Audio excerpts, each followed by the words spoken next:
एक जो दोस्त था उसको जन्नत में भेज दिया गया, दूसरा दोस्त उसको दोज़ख में भेज दिया गया। अब मामला बहुत सख्त रहा।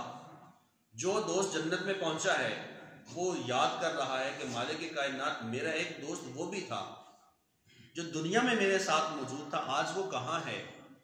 तो अल्लाह रब्बुल आलमीन जल्ल शान इरशाद फरमाएगा वो तो दोज़ख में चला गया, उसका फैसला हो चुका है, तो वो जन्नत से बाहर आ जाएगा। वो कहेगा मालिक कायनात, मैं उस वक्त तक दोबारा जन्नत में नहीं जाऊंगा जब तक अपने दोस्त को अपने साथ जन्नत में न ले जाऊं। और हदीस के वो लफ्ज हैं, आका अलैहिस्सलाम ने इरशाद फरमाया, वो जन्नती शख्स अपने दोस्त के बारे में इस कदर झगड़ा करेगा जैसे कोई प्यारा अपने बाबू से कोई शय मांगता है। आसान लफ्जों में यूं कह दीजिए, जैसा कोई बेटा अपनी मां से तलब कर रहा होता है, झगड़ रहा होता है, मां का प्यारा है। बेटा मां से तलब कर रहा है, बेटी मां से मांग रही है, बेटा बाप से मांगता है, वो बाप का लफ्ते जिगर है, वो मांग रहा होता है।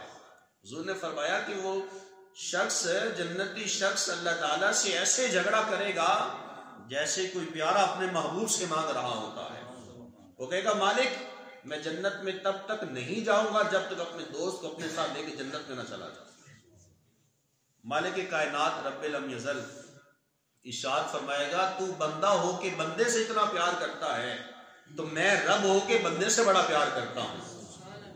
हुक्म होगा इसके दोस्त को जहन्नम से वापसी लाया जाए, उसके दोस्त को जहन्नम से निकाला जाएगा और ये दोस्त अपने साथ उसका हाथ पकड़ के उसको अपने साथ जन्नत में ले जाएगा। ऐसे दोस्तों का इंतखाब करें जो आपकी जन्नत को बेहतर कर दें, आपकी आखिरत को बेहतर कर दें। ऐसे लोगों की सोहबत में कभी मत बैठे जो आपकी दुनिया भी तबाह कर दें, आपकी आखिरत भी तबाह कर दें।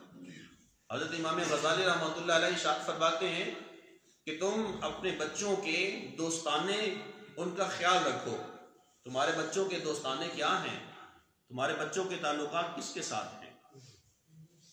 माँ बाप पैसा लगाते हैं, इतना पैसा लगाते हैं अपनी औलाद के ऊपर, उसे पढ़ाते हैं, उसे लिखाते हैं, अच्छा इंसान बनाते हैं, लेकिन वालिदैन की तवज्जो नहीं होती है कि उस बच्चे का ताल्लुक किसके साथ है, उसका उठना बैठना किस इंसान के साथ है।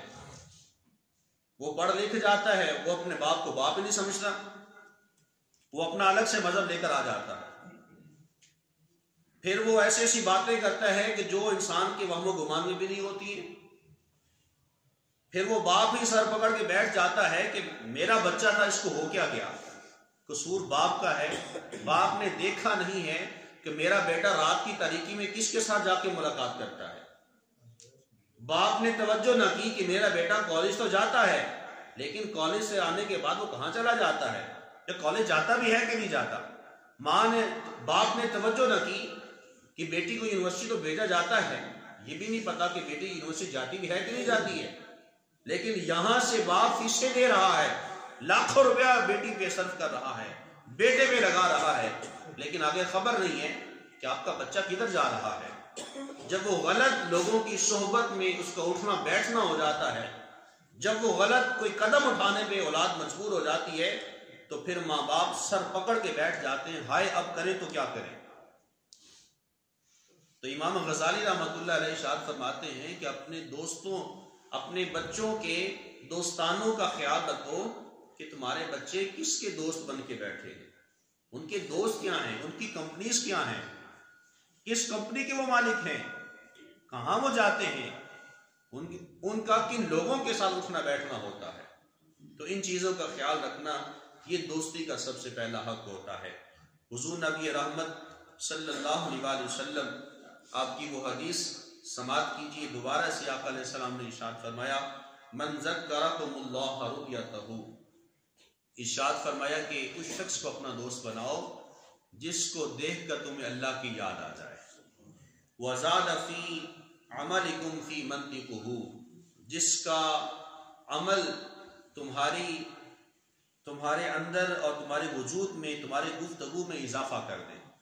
वज़क्करकुमुल आखिरत अमलुहु, और जिसका अमल देखकर तुम्हें आखिरत की याद आ जाए। ऐसे दोस्त को अपनी जिंदगी का हिस्सा बनाना चाहिए, ऐसे लोगों के पास कभी मत बैठें कि जो आपके साथ गलत मजाक करते हैं, आपकी बुराई करते हैं और आपका मजाक उड़ाते हैं। जैसे मैंने पहले अर्ज किया, कुछ चीज़ें फितरती होती हैं। कुछ इंसान ऐसे होते हैं जो हाइट के एतबार से, कद के एतबार से बहुत लंबे होते हैं। कुछ ऐसा होते हैं कि जो हाइट के एतबार से कम होते हैं। कुछ रंगत के एतबार से वो बिलाली होते हैं और कुछ ऐसे होते हैं जो सफ़ेद रंग वाले होते हैं। किसी की नाक किसी तरह होती है, किसी का कान किस तरह से होता है। लेकिन अगर आपका वो दोस्त वो आप ही की ज़ात को तमाशा बना रहा है तो कभी उस शख्स को अपना दोस्त ना बनाए। वो आपका दोस्त नहीं है, वो दुश्मन है। बाजार है, चाहे वो आपकी शादी ब्याह की तकरीबात है, आप जहां जो मर्जी करना चाहें वो आप करते हैं। और कितना तेजी के साथ चलता हुआ जो दौर है, जिसमें एक तरफ बाप भी सिगरेट के कश लगा रहा है तो सामने बैठी अपनी औलाद वो भी सिगरेट के कश लगा रही। अगर बाप नशे का आदी है तो आगे औलाद भी वो नशे के आदी बन रही है। कोई भी ऐसी मजलिस जहां आप बैठते हैं, ऐसे लोगों का इंतखाब कभी मत करें। तो ये बात ज़हन रखिएगा, जो चीज़ हम करने में कामयाब हो जाते हैं, चाहे वो अच्छी शय है या बुरी है, वो हमारे खून में रच बस जाती है और वो फिर नस्लों तक सरायत करती है। ये मत सोचें कि अगर मैं और आप सब अगर हम बुराई का इंतखाब करते हैं, बुराई को अपनी जिंदगी में लेकर आते हैं, तो हमसे कोई दाता अली अजमेरी जैसे कोई मर्द कलंदर पैदा होंगे, कोई इमाम गजाली जैसे पैदा होंगे, कोई ज़ुर गौसे पाक जैसे आला किस्म के बुजुर्ग पैदा होंगे। ऐसा कभी नहीं होगा। जब हमारी जबान से हर वक्त दूसरों के लिए गालियां निकलेंगी, ग़ीबतें निकलेंगी, चुगलियां हम लोग करेंगे, एक दूसरे को मजाक का निशाना बनाएंगे, तो फिर कभी भी हमारी आने वाली औलाद और हमारी आने वाली नस्लें वो इन चीज़ों से पाक नहीं हो सकती। उनमें कोई भी शख्स सही तौर पर अल्लाह वाला नहीं हो सकता है। उसके लिए हमें अपने आप को दुरुस्त करना है। हमारी जो कंपनी है जहां हम लोग बैठते हैं, उसमें कौन से लोग शामिल हैं, इंतखाब हम लोगों ने करना होता है। आका अलैहिस्सलाम की वो हदीस याद रखिए, हुजूर अलैहिस्सलाम ने इरशाद फरमाया कि जो शख्स हंस हंस कर लोगों में झूठ को फैलाएगा, हुजूर ने इरशाद फरमाया कि वो रोता हुआ जहन्नम में जाएगा। जब हमारी गैदरिंग होती है, गेट टुगेदर होता है, उसमें क्या होता है, सारे दोस्त इकट्ठे होते हैं। कोई किसी की गिबत कर रहा होता है, कोई किसी की चुगली कर रहा होता है, कोई झूठ बोल रहा होता है, कोई कुछ हो रहा है, कुछ हो रहा होता है। कभी किसी की दाढ़ी टोपी का मजाक उड़ा दिया, कभी किसी की माँ बहन के बारे में बात कर दी, वो फलानी के साथ ऐसा हुआ तो फलां के साथ ऐसा हुआ, वो फलां ने ऐसा किया तो फलां ने ऐसा किया। शर्म नहीं आती? घर में माँ बहन हमारी नहीं है, हम किसी की माँ बहन के बारे में बात कर रहे हैं, हमारी कोई माँ बहन नहीं घर में। हमारी मजालिस इन चीज़ों से नापाक हैं। और माजरत के साथ मैं बुजुर्गों से माजरत करता हूँ, मजालिस में बुजुर्ग भी सबसे सफ़े अव्वल में नजर आते हैं। इन चीज़ों में हमें इन चीज़ों को अपनी ज़िंदगी से निकालना है। अल्लाह ताला ने आपको दादा बनाया है, आप नाना बने हैं, अल्लाह ताला ने आपको बड़ा मनसब अता किया है, लेकिन आपके नीचे पलने वाली जो आपकी आल औलाद है वो आपके नक्शे कदम पे चलेगी। अल्लाह ने आपको भाई बनाया है, आप एक बहन का मान है। जब भाई ही दूसरी जाने चल रहा है तो सोचे क्या बहन नहीं जाएगी? मुझे एक बात बहुत परेशान करती है, मैं अक्सर सवाल उलमा से भी करता हूँ, अपने सीनियर से भी, कि गैरत के नाम पे कत्ल फकत औरत का क्यों होता है, भाई का कत्ल क्यों नहीं होता? भाई का कत्ल क्यों नहीं होता है, बहन का कत्ल ही क्यों होता है?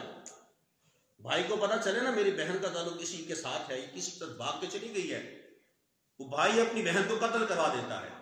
लेकिन बहन को पता होता है कि मेरे भाई का ताल्लुक इस औरत लड़की के साथ है, वो अपने लब नहीं खोलती है। उसको पता भी होता है, उसको बता भी चुकी होती है कि भाई तेरा ताल्लुक फलां लड़की के साथ है, फलां औरत की तूने आंख रखी हुई है, उसको पता भी होता है, लेकिन वो कुछ नहीं बोलती है। तो गैरत के नाम पे औरत का कत्ल ही क्यों होता है, मर्द कत्ल क्यों नहीं होते हैं? तो कहीं एक बड़ी खूबसूरत बात मैंने पढ़ी, बात ये थी, अगर एक लम्हे के लिए या एक दिन के लिए मर्द की आंख औरत को लगा दी जाए तो अगले दिन वो अपने वजूद को 7 लिबास में लपेट कर बाहर निकले।